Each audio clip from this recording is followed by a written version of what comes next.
Welcome to the Bournville Village Festival, where the Nomads Car Club have organised a display of cars in front of the famous Cadbury factory, where Cadbury's dairy milk has been manufactured for 120 years, alongside Cadbury's Bournville dark chocolate, which has only been manufactured on the site for 117 years.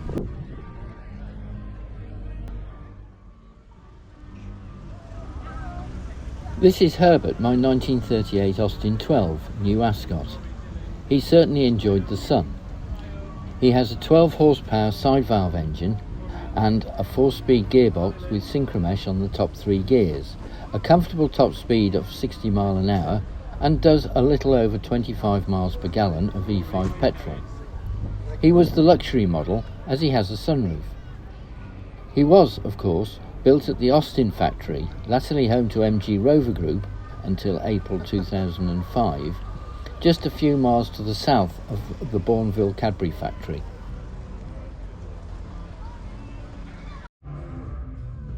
This cream egg car is one of 3 built for Cadbury's. Another 2 were built as Cadbury mini eggs. They were built on Bedford Rascal underpinnings around about 1988 or 89, powered by a 970cc petrol engine and weighed in at 1.4 tonnes each. The cream egg cars are all in the hands of one private owner, and it is understood that this is the only one that is taxed and tested at the moment.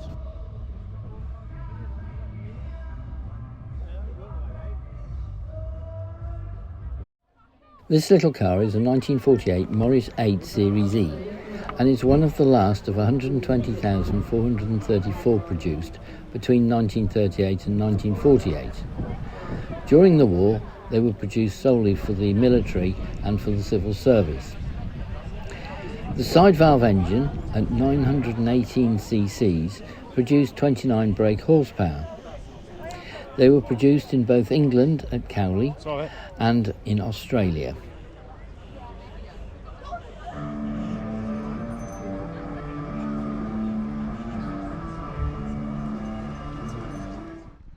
Another of my cars, Egbert, is ideal for this weather. Fred of the Car Care Club does not have a historic vehicle at the moment and yet organised this car show, so I let him drive the car to display it.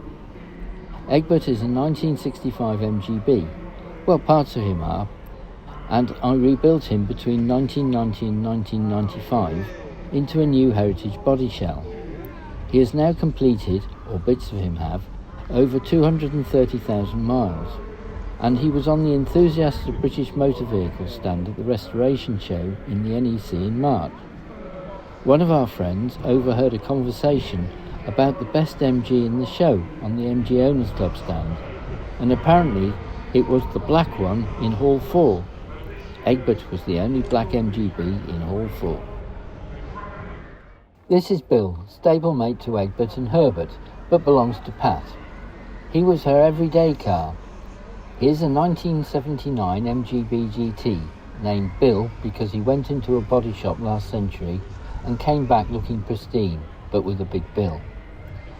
Pat has owned Bill since 1991, and he's changed little, although we discovered that when he was built, he had alloy wheels instead of the rusty Rostar wheels fitted when he joined us.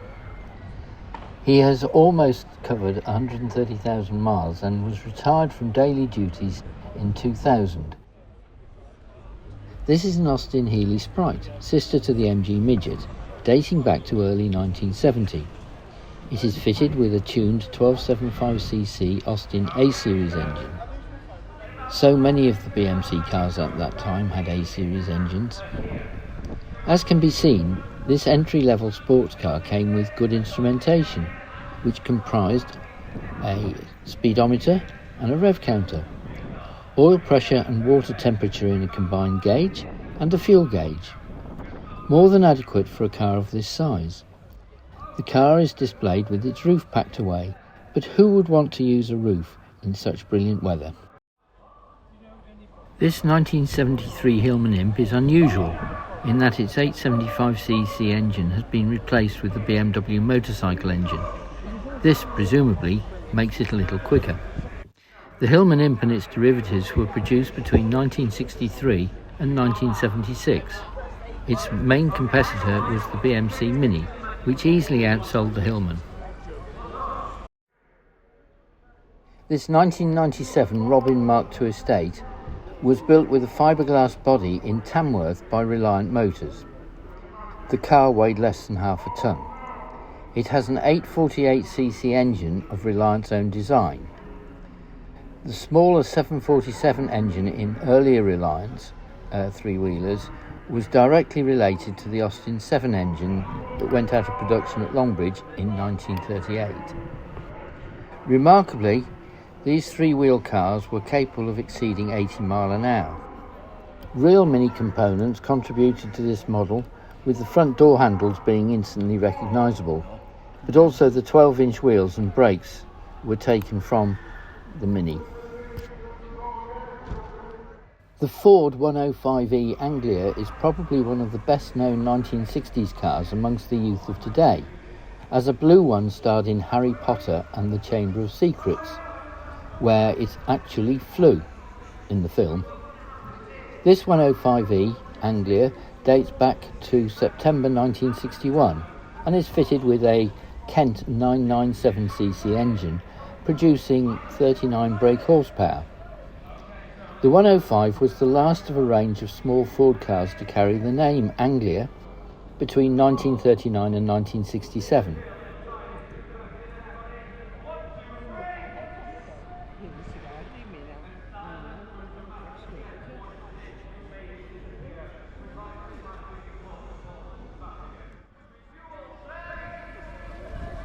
The Rover SD1 design was inspired by the Ferrari Daytona and was a departure from the previous Rover designs, being a hatchback. It was to replace both the Rover P6 and the Triumph 2000 and 2500 cars, both produced by the Jaguar Rover Triumph division of British Leyland. It was also the last Rover car to be produced at the Solihull factory, which now just produces Land Rover products. This car was registered in November 1984 and is fitted with a straight-six 2.6 litre power unit and the top-of-the-range Vanden Plas trim. The SD1 was manufactured between 1976 and 1986.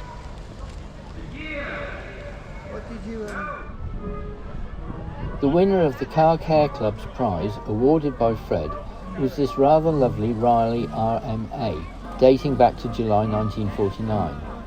It has a 1.5 litre engine of 12 horsepower rating. I have to say that it was a very deserving winner, as it was immaculate. There's been a general consensus of the car of the show, and you've been nominated. Oh, that's very nice. With that, there is a prize. Thank you. That's courtesy of me, my business, Car Care Club. Well done, Matt. That's a surprise. And there's a luxury bodywork Lovely. Car Care kit for you. That's sir. very good. Thank you, everybody. Thank you for your time, sir. Thank you. Very kind of you all. Well done. Now I need some instructions and help from you. How to use it. All really easy. It's lovely.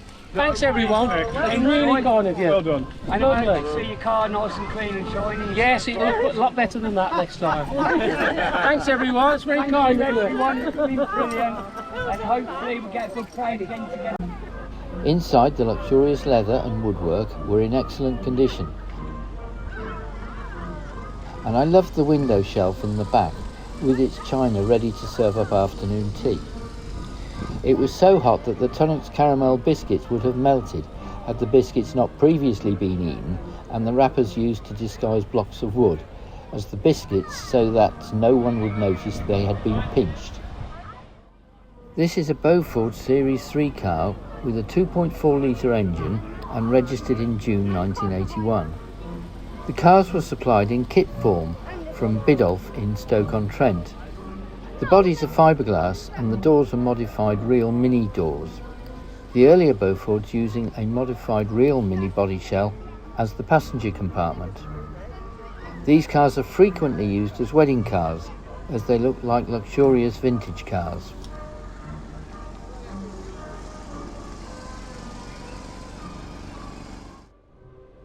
This is a Mark 1 MG GT fitted with a BMW 2-litre diesel engine. The ZTT and Rover 75 Tourer were launched after BMW sold Rover Group to the Phoenix 4 in 2000. Unlike the Rover 75 saloon, none of the estates were built at Cowley. They all emerged from Longbridge. BX54 JKE is a car I knew when it was new. It was John Edwards, one of the Phoenix 4's last Rover company car, and it was kept in immaculate condition, with the works garage cleaning it every day it was at Longbridge. It is one of 166 Rover 75s fitted with the Ford Mustang V8 engine of 4.6 litres capacity. I've been unable to establish how many of the 166 cars were estates and how many were saloons. However, a further 717 MG ZT and ZTT 260s were built with this engine. A highly modified MG ZTT V8 broke the speed record for a non-production estate car on the Bournville Salt Flats in America in September 2003, achieving 225.609 miles per hour. This Rover 75 was registered just 12 months before the collapse of MG Rover Group and was built before the facelift model launch. It has a 1.6 litre K-Series petrol engine.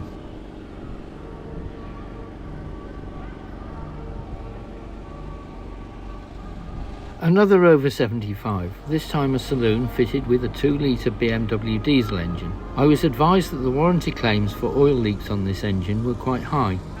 This car was built at Longbridge, with Cowley cars having a Rover badge on the boot lid rather than incorporated into the handle.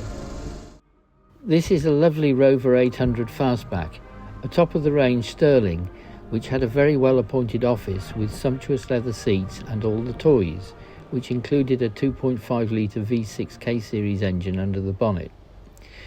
My first company car was a Rover 820i Fastback, and it was very nice. I was sorry to hand it back, but it was very lowly model in the range. This Sterling looked so lovely with its red coachwork. There were lots of visitors to the Bournville Village Festival, and I was just sorry I was unable to video all the cars on the Nomads pitch. There were plenty of other activities going on, including funfair rides and both a fire engine and part of an air ambulance helicopter for kids to climb over and be educated about them. There were Morris dancers and school children dancing around the maypole. Other dancers demonstrated their skills, and, of course, there were long queues at the ice cream vans. It was a tremendous day, and we have to thank Cadbury's, the Bournville Village Council and Fred Russell from the Car Care Club for making our day in the sunshine brilliant.